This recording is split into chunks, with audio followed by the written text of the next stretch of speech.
The worst part wasn't that my son laughed. It was that he didn't even look at me while he did it. He was busy carving a roast at his dining table when his wife announced to everyone, "Arthur keeps acting like we owe him because he had a hard life." She shrugged and added with a smile that never reached her eyes, "Every generation has bills. Every parent sacrifices something.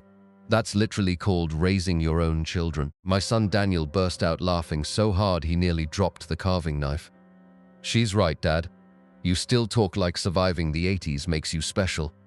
Everyone at the table laughed. Even Daniel's teenage sons exchanged amused glances, as though their grandfather had become the evening's entertainment. I finished chewing the bite already in my mouth, folded my napkin, thanked Emily for dinner, and left before dessert was served. Not one person followed me, not even my own son. I wasn't angry while driving home. I was remembering 40 years earlier I had stood inside an abandoned machine shop with water dripping through the roof and exactly $93 left in my checking account. My wife, Susan, stood beside me holding Daniel in her arms. "This place is falling apart," she whispered. I looked around the rusted equipment and cracked concrete floor. "I know. Can you really make it work?" "I have to." That old building became Bennett Industrial Repair. For 28 years, I repaired broken manufacturing equipment across 3 counties. Christmas mornings, birthdays, anniversaries, weekends.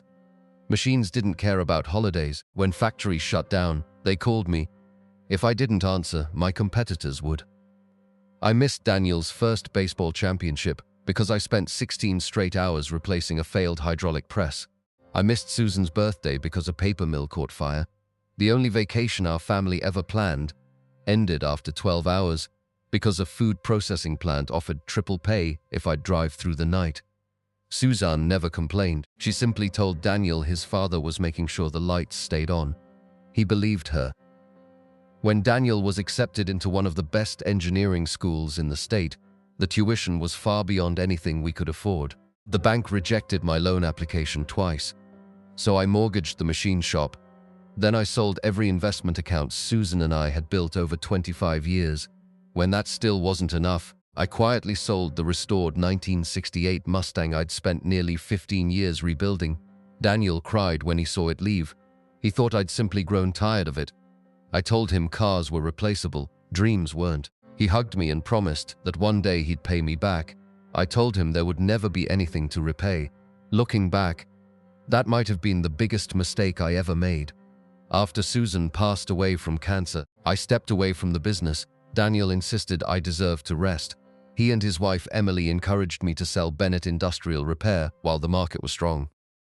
"It'll simplify your retirement," Daniel said. "It isn't healthy worrying about employees anymore," Emily added. I believed them. I sold the company I'd built with my bare hands.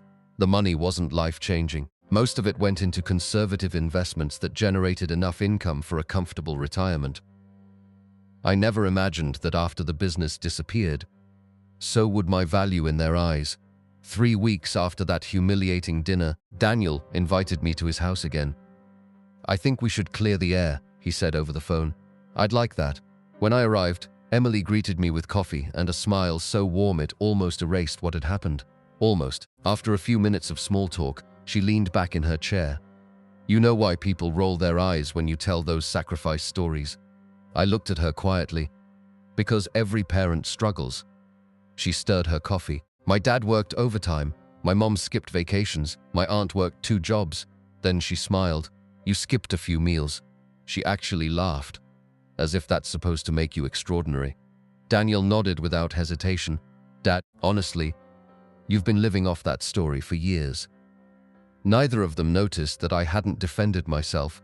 Neither of them noticed that I hadn't argued, because while they were busy deciding my past had no value, I had just remembered something about the contract I signed when I sold Bennett Industrial Repair. Something neither of them had ever bothered to ask about. And by the time they discovered what it was, they would finally understand exactly how much those forgotten years had really been worth. I didn't sleep much that night, not because Emily's words hurt. Words lose their sting after you've spent 3 decades negotiating with men who screamed across factory floors. What kept me awake was one sentence from the purchase agreement I'd signed almost 3 years earlier. The seller shall remain senior technical consultant for 10 years. In the event the acquiring company loses the seller's services due to resignation or termination, all deferred performance incentives and client retention guarantees immediately become void. At the time, it had seemed like legal jargon. Now, it suddenly meant everything. The company that bought Bennett Industrial Repair hadn't purchased machines. It hadn't purchased trucks. It had purchased me. More specifically, it had purchased something no balance sheet could measure: relationships. For nearly 30 years, I had become the man every factory manager called first when production lines failed at 2 in the morning. Those managers weren't loyal to a company logo. They were loyal to Arthur Bennett. The buyers understood that, which was exactly why they insisted I stay on as senior technical consultant even after retirement. I worked only a few days each month, mostly phone calls, occasionally emergency site visits, enough to reassure long-time clients, enough to keep contracts stable. Daniel never asked why I still disappeared once or twice a month. He assumed I liked staying busy. The following Tuesday, my phone rang. "Arthur," I recognized the voice immediately. It was Claire Morrison, the CEO who had purchased my company. "I heard you left Daniel's dinner early." I smiled faintly. "News travels. You've known my husband for years," she replied. "Nothing stays private in manufacturing." There was a brief silence. Then she asked the question that changed everything. "Are you still planning to continue your consulting agreement?" I looked out the kitchen window toward the old oak tree Susan had planted 40 years earlier. For the first time, I answered honestly, "I don't think I am." Claire didn't panic. She simply became very quiet. "I was afraid you'd say that." 2 days later, she drove to my house herself, not with lawyers, not with paperwork, just coffee and a notebook. "I want to show you something." She opened several folders across my dining table: Cullenton retention reports, Vases agreements, revenue projections. The numbers surprised even me. 37 of the company's 60 largest industrial clients still requested me by name before approving major maintenance projects. Some contracts even included handwritten notes. Arthur must remain involved. Continue assigning Bennett whenever possible. Relationship with Arthur is non-negotiable. Claire looked almost embarrassed. "I didn't realize how much of this business still revolves around you. I built it one handshake at a time." "I know." She hesitated.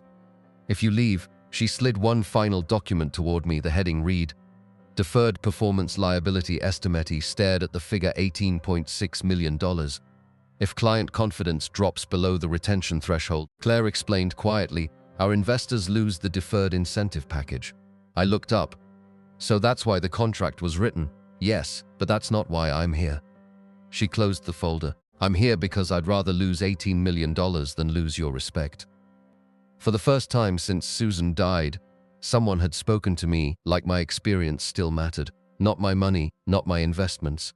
Me. Claire asked me about the early days of the business.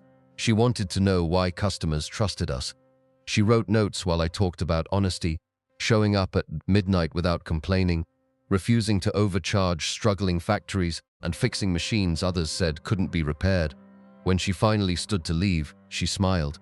"I think I've learned more in 2 hours than I did during my MBA."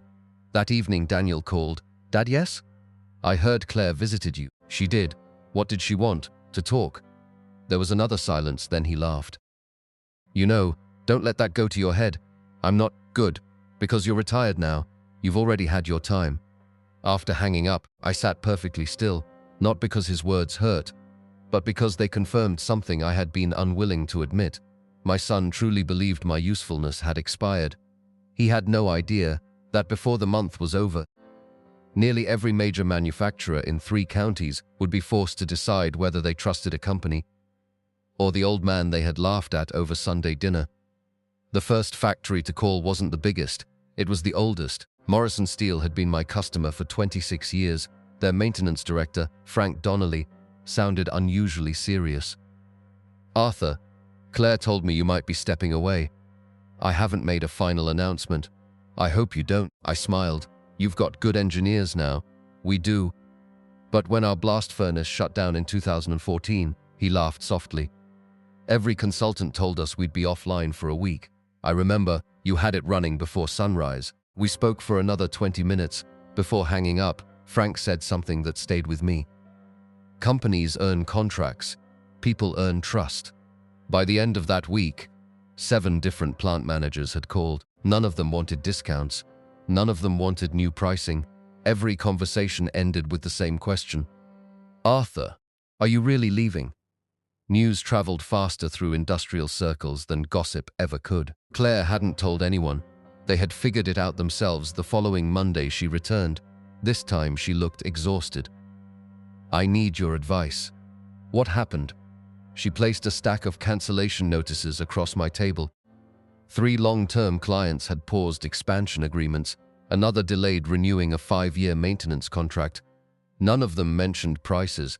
Every letter contained nearly identical wording. We are reviewing leadership continuity before making future commitments.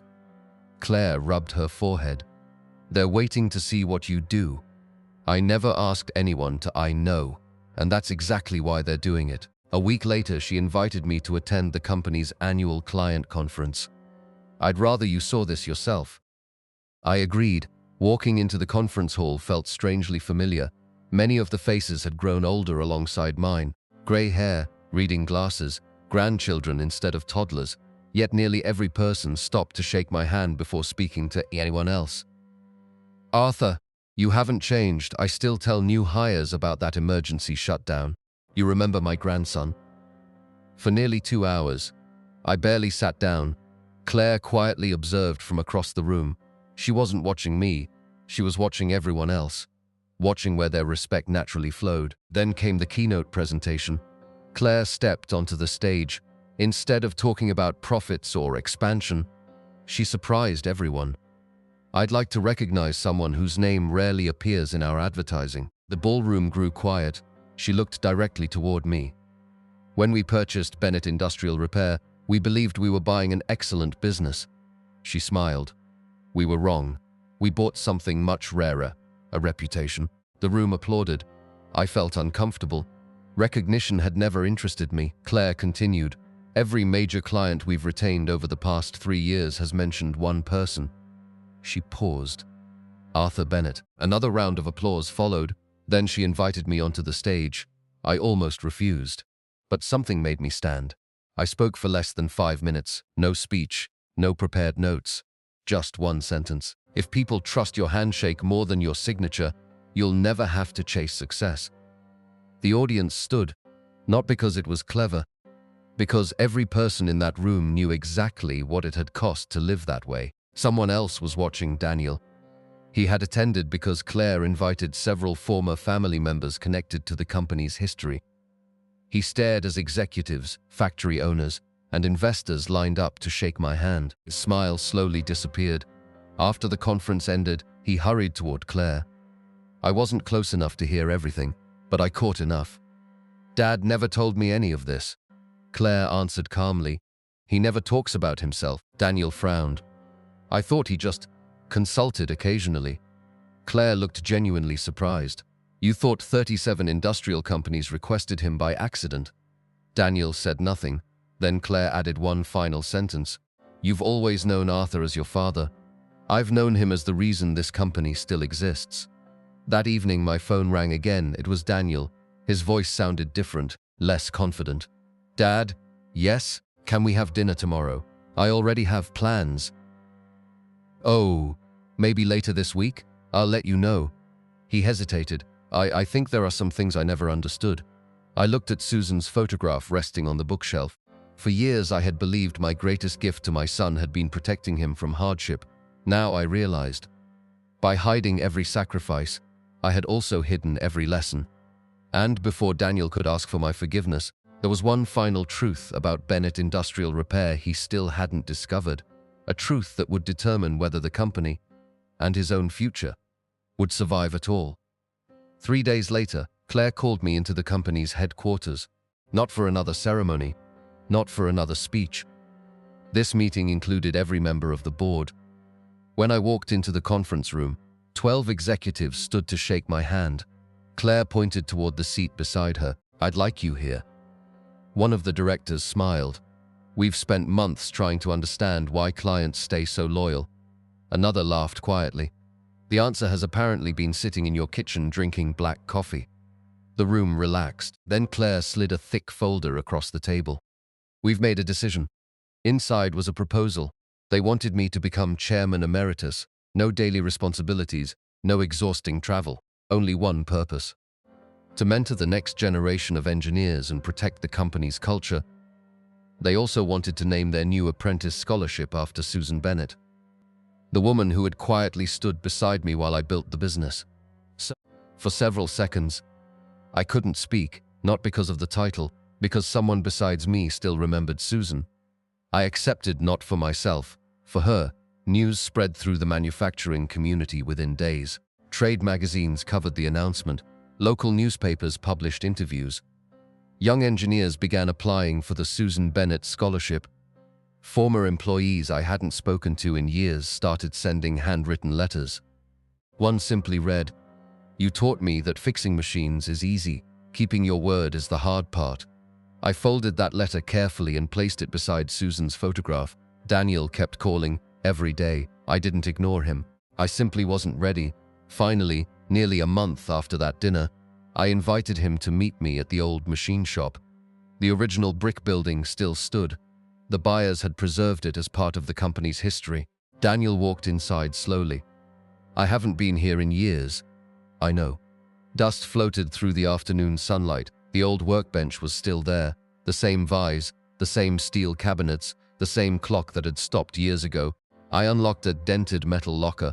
Inside were dozens of notebooks. Every page recorded jobs from 30 years, emergency repairs, invoices that had never been collected, customers who couldn't afford to pay. Factories kept open because I trusted people more than paperwork. Daniel turned another page, then another. His face slowly lost its color. There were receipts for his university tuition, cancelled checks, mortgage statements, bank notices, the bill for Susan's chemotherapy, and tucked inside an old envelope, the receipt from the day I sold my Mustang. Written across the back in Susan's handwriting were 7 words. "Daniel's future is worth more than chrome." My son sat down without saying a word. For the first time in his life, he wasn't looking at stories, he was looking at proof. "Dad," his voice cracked. "I didn't know. I know. Why didn't you ever tell me?" I looked around the workshop. "Because your mother and I never wanted you carrying the weight of our choices." Tears rolled down his face. I laughed. "Yes, I let Emily laugh. Yes, I made our boys laugh too." "You did." He buried his face in his hands. "I've become the kind of man you spent your whole life trying not to raise." The room fell silent. I let him sit with those words. Some lessons should never be interrupted. A week later, Daniel invited the entire family to his house. This time there were no expensive wines, no jokes, no speeches about success. Emily looked nervous from the moment I arrived. After everyone had taken their seats, Daniel stood. He placed the old receipt from my Mustang on the dining table. His son stared at it. "So this," he said quietly, "is why your grandfather walked to work for 2 years." The boys looked confused. Daniel explained everything: the sold car, the skipped vacations, the second mortgage, the nights Susan and I quietly pretended we weren't hungry. No one laughed. Emily's eyes filled with tears. She whispered, "I thought you exaggerated." I answered honestly, "I actually left most of it out." Then Daniel did something I never expected. He turned toward his own sons. "If you ever hear me speak to your grandfather the way I did again," he swallowed hard, "you'll have permission to remind me of today." The boys walked over together. The oldest hugged me first. The younger one asked softly, "Grandpa, did you really sell your favorite car for Dad?" I smiled. It was only a car. He looked at me for several seconds before saying, "I don't think Dad was." 6 months later, the Bennett Scholarship welcomed its first class. Daniel volunteered every Saturday, teaching young apprentices for free. Emily organized fundraising events for families struggling to pay technical school tuition. Neither of them did it to impress me. They did it because shame had finally become responsibility. As for me, I spent my mornings mentoring young mechanics and my afternoons fishing at the lake Susan loved. I no longer cared whether people knew what I had sacrificed. The people who mattered finally understood, not because I demanded gratitude, but because they finally learned that the greatest parents aren't the ones who tell their children what they gave up. They're the ones whose children eventually discover the truth and spend the rest of their lives trying to become worthy of it.